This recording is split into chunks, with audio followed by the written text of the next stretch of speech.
Welcome to the Thriving Scapegoat, a podcast for women who are cast as the problem, when in truth, they were the truth tellers. I'm your host, Julie Cielo, somatic coach, author, and guide for women healing from complex trauma, family enmeshment, and the invisible wounds of being scapegoated. If you ever felt misunderstood, exiled, or blamed for dynamics you didn't create, if you've done the deep work to break the generational patterns and you're ready to reclaim your voice, your body, and your life, you're in the right place. This is where we stop over-explaining, stop performing for love, and start living in alignment with what's real. Here, we talk about nervous system healing, shadow work, emotional sovereignty, and what it takes to not just survive your past, but thrive beyond it. Because you were never too much. You were never the problem. You were the disruption to the dysfunction, and now you get to become the woman who rises because of it. Let's begin.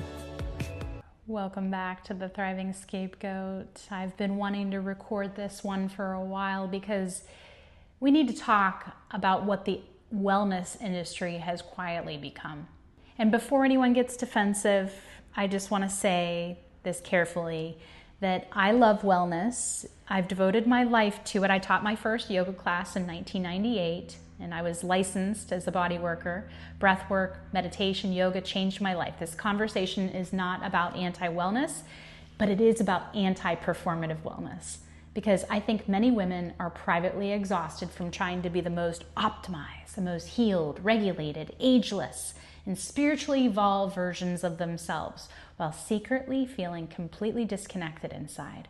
And I understand that world deeply because I've lived it as a female. And Los Angeles especially has become this strange vortex where biohacking, tracking macros, supplements, microdosing, the next ceremony and the next peptide to reverse aging, while quietly underneath people's nervous systems are screaming. And the strangest part, many of these women look healthy. They've got beautiful skin, perfect workout sets, perfect morning routines, and perfectly curated spirituality. Meanwhile, they can't rest. They can't feel pleasure, stillness, intimacy. They cannot stop performing. And I think we need to ask a harder question. What if many women are not actually regulated? What if they're disconnected? Because numbness can look calm, and functional freeze can look productive. Disassociation can look spiritual. And this is important, especially right now. Especially because social media has completely blurred the line between embodiment and branding. And I scroll sometimes and honestly feel really sad for women. Not judgmental, but sad. Because I see women desperately trying to outrun aging, grief, loneliness, exhaustion, and a nervous system that is not regulated. I don't actually see peace. I see cortisol. And I see women terrified to gain weight, terrified to slow down, to age, terrified to be ordinary, terrified to no longer be desired, and the industry profits from that fear massively. So listen, I'm not against women taking care of themselves. I care deeply about health. I study hormones and nervous system health and nutrition and movement and longevity. But there's a difference between caring for the body and waging war against it. Look at skinny culture. I think many women honestly no longer know the difference.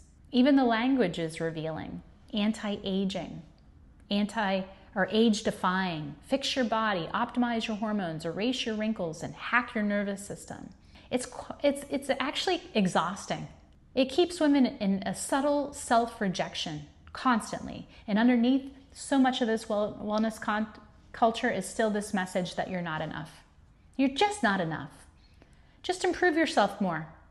Regulate more, heal more, optimize more. And then we have the manosphere. Women are profoundly overwhelmed.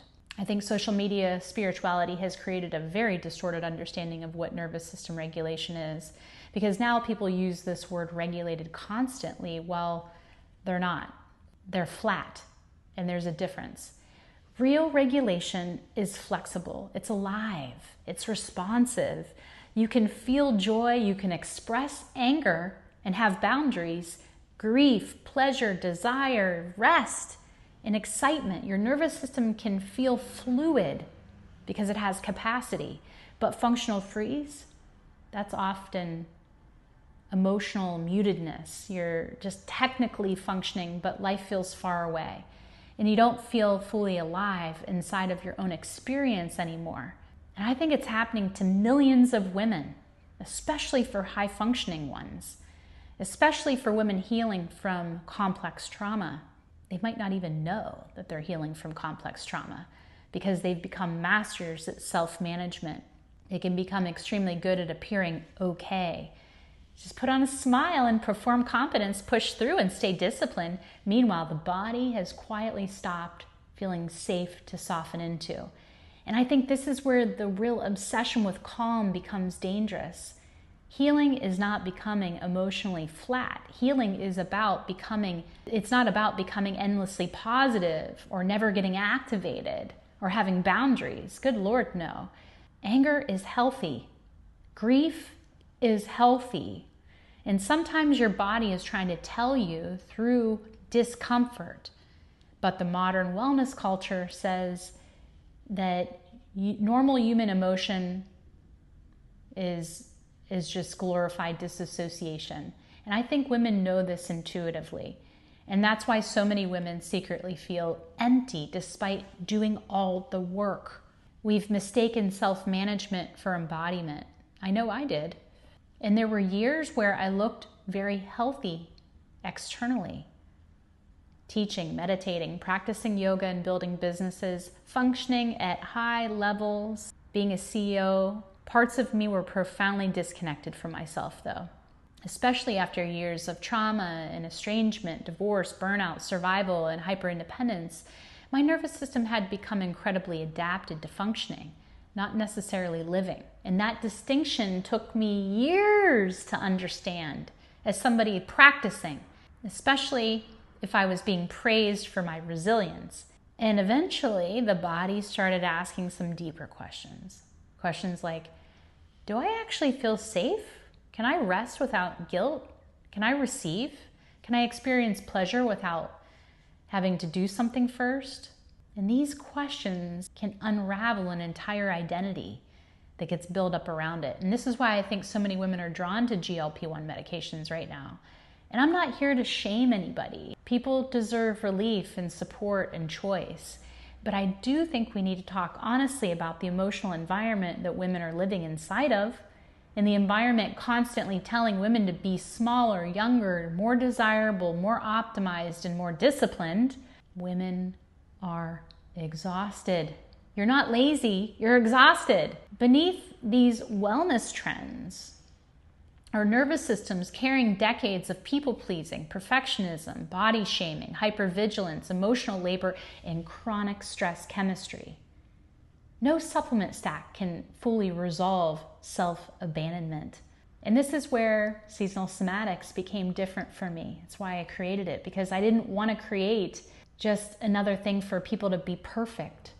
I wanted to create space where people could finally feel themselves again and feel sensation and their connection with nature, pleasure and seasonal cyclical rhythm and community and breath, authenticity, not just symptom management, not just high performance wellness, but actual embodiment. I think nature teaches this beautifully. Nature isn't optimized, it's rhythmic. Seasons happen because the eclipses of the moon, changing constantly, seasons of blooming, shedding, rest, and intensity. And women are deeply feeling that too. But modern culture pushes women to perform perpetual summer, always youthful, productive, glowing, and emotionally regulated. Meanwhile, nervous systems don't function that way. Real healing requires flexibility, not perfection. And honestly, some of the most healed people I know are not optimized women. They're honest. They're women who can admit, I'm grieving, I'm tired, I need support, and I don't want to perform strength today. I want a slower life. I want real intimacy, and I want to feel alive again. That honesty is powerful because truth reconnects the nervous system. Performance disconnects it. So before we close today, I just want you to notice your body. Notice where you've been trying to become better, trying to come home to yourself. Those are different journeys. If you're exhausted from optimization culture and performance wellness and trying to earn your worth through discipline, I want you to know that you're not failing at healing. Your nervous system might simply be longing for something more human, more embodied and honest and connected. That's the heart of seasonal somatics. It's not perfection. It's not self-erasure disguised as wellness, but nervous system flexibility with authenticity. So you can actually connect with truth and community, a place where women can stop becoming like machines and feel truly alive again. So in this last episode, I talked about summer and midlife awakening and finally reclaiming the parts of ourselves that we buried to survive. In this episode, we're talking about where healing stops looking performative and starts becoming real. Before we close, I just want you to take a moment and feel into your body. Breathe in through the nose and fill up the belly, and exhale with a sigh. Notice what part of you feels most grounded right now. Scan your body and feel the place that feels most grounded in this moment. And just know that groundedness lives inside of you, not outside of you.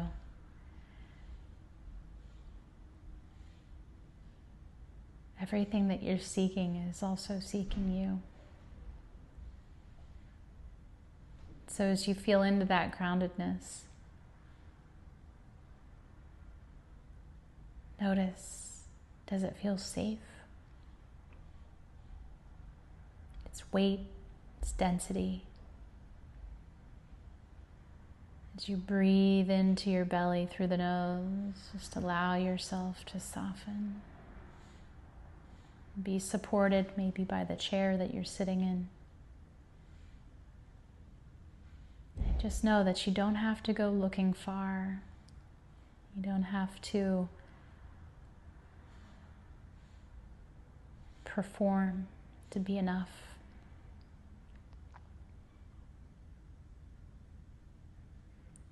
And I'm extending the Seasonal Somatics membership drop-in to everyone here that's watching. So I'll leave the link below for a complimentary class where you can come and feel into the truth of who you are. This is a Thriving Scapegoat, and this is where we start becoming real, honoring the truth of who we are. Thank you for being here. If today's episode resonated, that's your entry point. Healing scapegoating isn't just insight, it's nervous system work. And this is what I teach through Seasonal Somatics, a body-based method that helps you regulate, reconnect, and move with real change. I offer weekly group classes, both in-person and online, immersive retreats, and limited one-on-one mentorship. You can find all the details in the show notes. If this episode resonated with you, share it with someone who needs it, and make sure you're subscribed. Until next time, choose truth over belonging, self-trust over self-abandonment. You didn't just survive this to stay stuck. You're here to thrive.